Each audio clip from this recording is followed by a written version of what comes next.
Bismillahirrahmanirrahim.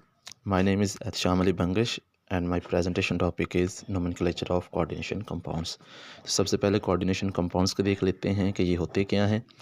तो ऐसे compounds जिनमें हमारे पास central metal atoms और ग्रुप ऑफ एटम्स के दरमियान कोऑर्डिनेट कोवलेंट बॉन्ड होता है उन्हें हम कोऑर्डिनेशन कंपाउंड्स कहते हैं। फॉर एग्जांपल पोटाशियम हेक्सासाइनोफेरेट एक कोऑर्डिनेशन कंपाउंड है। तो आगे हम डिस्कस करते हैं आयोपिक नोमेनक्लेचर ऑफ कोऑर्डिनेशन कंपाउंड्स। तो सबसे फर्स्ट केस को हम डिस्कस करके चलते हैं जो हमारे पास है। अगर हमारे पास सिंपल कटाइन और कॉम्प्लेक्स एनाइन हो तो यानी कि हमारा कोई कोऑर्डिनेशन कंपाउंड्स ऐसा है जिसमें हमारे पास जो हमारा कॉम्प्लेक्स है उस पर नेगेटिव चार्ज है यानी कि वो एनाइन है, और जो हमारा मेटल है उस पे हमारे पास पॉजिटिव चार्ज है, सिंपल कटाइन है वो। तो इसकी सूरत में हमारे पास एक रूल आता है जिसके मुताबिक हम सबसे पहले एक्टिव मेटल आयन को नेम देते हैं, उसके बाद हम लिगेंड्स को नेम देते हैं।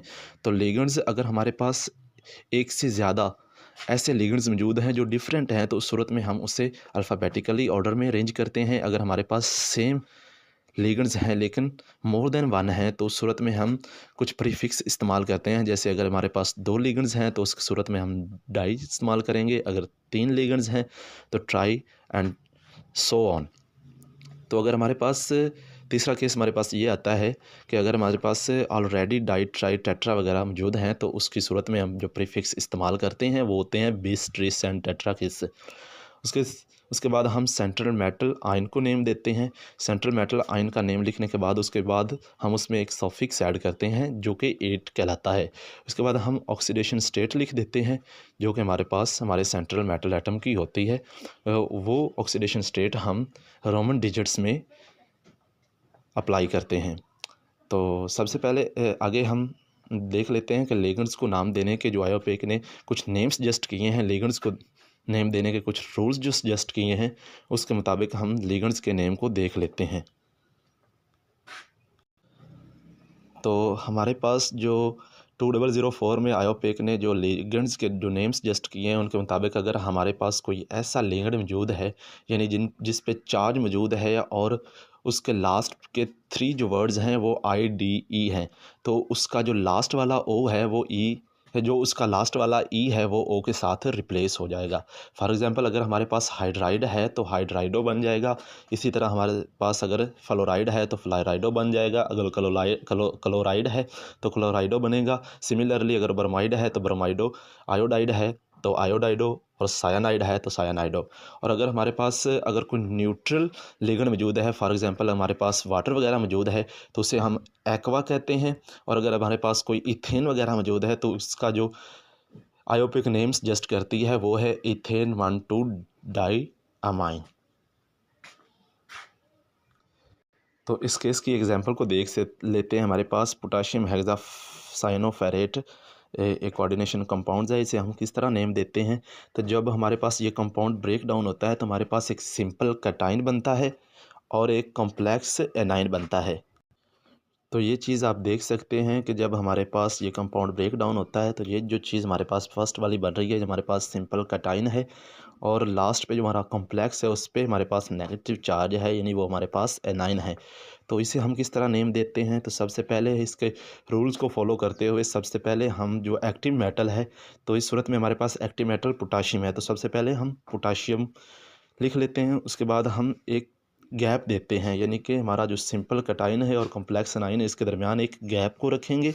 उसके बाद हम चलते हैं हमारे लिगेंड्स के नेम की तरफ। तो आप देख सकते हैं कि हमारे पास जो नंबर ऑफ़ लिगेंड्स हैं वो 6 हैं यानी कि सायानाइड जो है हमारे पास वो 6 हैं। तो इस तरह इसका जो प्रीफिक्स इस्तेमाल होगा वो हेक्सा हो जाएगा। उसके बाद सायानो, उसके बाद हमारे पास सेंट्रल मेटल आयन को नेम देते हैं। तो यहाँ पे हमारे पास आयरन है सेंट्रल मेटल आयन, तो इसको हम फेरेट कहते हैं, फेरिक कहते हैं। उसके बाद हम सफिक्स ऐड कर देते हैं 8 और उसके बाद हम उसकी ऑक्सीडेशन स्टेट को रिप्रेजेंट कर देते हैं। तो हम बढ़ते हैं अपने दूसरे केस की तरफ। जब हमारे पास हमारा जो कम्प्लेक्स फॉर्म्ड हो रहा है कोऑर्डिनेशन कंपाउंड्स में, तो जब उस पे पॉजिटिव चार्ज हो यानी जब हमारा कॉम्प्लेक्स कटाइन हो तो उस सूरत में हम कौन से रूल को फॉलो करते हैं। तो जब हमारे पास एक कोऑर्डिनेशन कंपाउंड है तो उसमें हमारे पास जो हमारा कॉम्प्लेक्स है उस पर पॉजिटिव चार्ज है। ये आप देख सकते हैं कोबाल्ट जो हमारा वो सेंट्रल मेटल एटम है जो अमाइंस हमारे पास है उसके वो हमारा लिगेंड है, और जो 6 है वो उसका कोऑर्डिनेशन नंबर है। उसके बाद Cl3 जो है ना हमारे पास आयोनाइजेशन स्फीयर है। तो जो हमारा कम्प्लेक्स कटाइन होता है इसे हम कोऑर्डिनेशन स्फीयर कहते हैं। यानी कि इन हमारे कॉम्प्लेक्स कटाइन जो है इसमें जितनी भी चीज़ें हैं इन सब को ऐड करके जो हमारे पास चीज़ बनती है उसे हम कोऑर्डिनेशन स्फीयर कहते हैं। तो इसके रूल को पढ़ लेते हैं। तो सबसे पहले हम इसमें जब हमारे पास कॉम्प्लेक्स कटाइन मौजूद हो, यानी कि हमारा कोऑर्डिनेशन कंपाउंड्स ऐसा हो जिसमें हमारे पास जो कॉम्प्लेक्स फॉर्म्ड हो रहा है उस पर पॉजिटिव चार्ज है, तो उस सूरत में कौन से रूल को फॉलो करते हैं। तो सबसे पहले हम लिगेंड को नेम देते हैं। लिगेंड को नेम देने के मैंने आपको तरीके बता दिए थे कि अगर हमारे पास एक से ज़्यादा डिफरेंट लिगेंड्स हैं तो उसे हम अल्फ़ाबेटिकली अरेंज करते हैं। उसके बाद अगर हमारे पास अगर एक या एक से ज़्यादा सेम लिगेंड्स मौजूद हों तो उस सूरत में हम कुछ प्रीफिक्स इस्तेमाल करते हैं, जिन्हें डाई, ट्राई, टेट्रा वगैरह वो डिपेंड करेगा नंबर ऑफ़ लिगेंड्स पे। और अगर हमारे पास already di, tri and tetra वगैरह लिगेंड्स के नेम के साथ आ रहा है तो हम उसे रिप्लेस कर देंगे बिस, ट्रिस एंड टेट्रा के साथ। जब लिगेंड को नाम दे देंगे तो उसके बाद हमारे पास जो सेंट्रल मेटल एटम है उसको नाम देंगे। उसके बाद उसकी ऑक्सीडेशन स्टेट को लिख देंगे, और लास्ट पे जो हमारे पास आयोनिक स्फीयर है, जो हमारा आयोनाइजेशन स्फीयर है या जिसे हम काउंटर आयन भी कहते हैं, उसको नेम देंगे। तो हमारे पास ये एक एग्जांपल है, मैं इसको आपको समझाने की कोशिश करता हूँ। तो ये हमारे पास एक कोऑर्डिनेशन कंपाउंड है। तो जब इसकी ब्रेक डाउन होती है तो हमारे पास एक कम्प्लेक्स फॉर्म होता है जिस पे पॉजिटिव चार्ज है, और हमारे पास जो क्लोरीन है उस पर नेगेटिव चार्ज आता है। तो इसको नेम देने का तरीका ये है कि सबसे पहले आप लिगेंड को नेम दे रहे। तो लिगेंड को नाम देने से पहले हम देख लेते हैं हमारे पास जो NH3 है वो हमारा लिगेंड है। तो नंबर ऑफ़ लिगेंड्स कितने हैं, यानी कि सेम लिगेंड है तो इस सूरत में हम प्रीफिक्स इस्तेमाल करेंगे। और नंबर ऑफ़ लिगेंड्स कितने हैं तो 6। तो 6 के लिए जो प्रीफिक्स इस्तेमाल होता है उसे हम हेक्सा कहते हैं, और NH3 के लिए अमाइन इस्तेमाल होता है तो हेक्सा अमाइन। उसके बाद हम सेंट्रल मेटल एटम को नाम देते हैं। तो हमारा सेंट्रल मेटल एटम इस सूरत में हमारे पास कोबाल्ट है। उसके बाद हम कोबाल्ट को नाम दे देंगे और उसके साथ उसकी ऑक्सीडेशन स्टेट को मेंशन कर देंगे।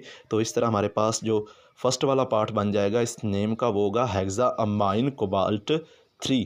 और उसके बाद हमने स्पेस देनी है, और उसके बाद जो हमारा आयोनिक स्फीयर होगा जिसे हम काउंटर आयन कहते हैं उसको नेम दे देता है। तो हमारे पास इस सूरत में हमारा काउंटर आयन क्लोराइड है। तो इस सूरत में हमारे पास जो नेम बनेगा वो होगा हेक्सा अमाइन कोबाल्ट 3 क्लोराइड। और दूसरी एग्जांपल को देख लेते हैं। इस सूरत में हमारे पास मैंने आपको पहले बता चुका हूँ कि अगर हमारे पास एक से ज़्यादा ऐसे लिगेंड्स मौजूद हों जो कि डिफरेंट हो तो उस सूरत में हम उसे अल्फ़ाबेटिकली ऑर्डर में अरेंज करते हैं। तो इस सूरत में हमारे पास नंबर ऑफ़ लिगेंड्स 2 हैं, यानी हमारे पास से एक तो वाटर लिगेंड के तौर पर है और दूसरा क्लोरीन हमारे पास लिगेंड के तौर पर है। तो सबसे पहले हम हमारे लिगेंड को नेम दे लेते हैं रूल के मुताबिक। तो सबसे पहले हम इसके प्रीफिक्स जो हैं, क्योंकि नंबर ऑफ़ लिगेंड्स जो हैं H2O के वो सबसे पहले लिख लेते हैं, यानी कि उसका प्रीफिक्स ऐड कर लेते हैं। तो हमारे पास नंबर ऑफ़ H2O कितने हैं वो 4 हैं। तो इस तरह हमारे पास टेट्रा एक्वा। उसके बाद हमारे पास जो क्लोराइड होता है वो यानी कि एक्वा के बाद आता है अल्फ़ाबेटिकली, तो उसको नेम देते हैं टेट्रा एक्वा क्लोराइडो।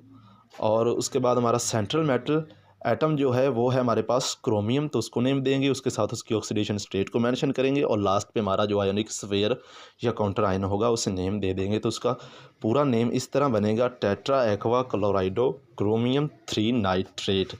सॉरी, यहाँ पे ना नाइट्रेट के दरमियान एक जो गैप होता है वो थोड़ा सा मुझसे क्रिएट नहीं हुआ।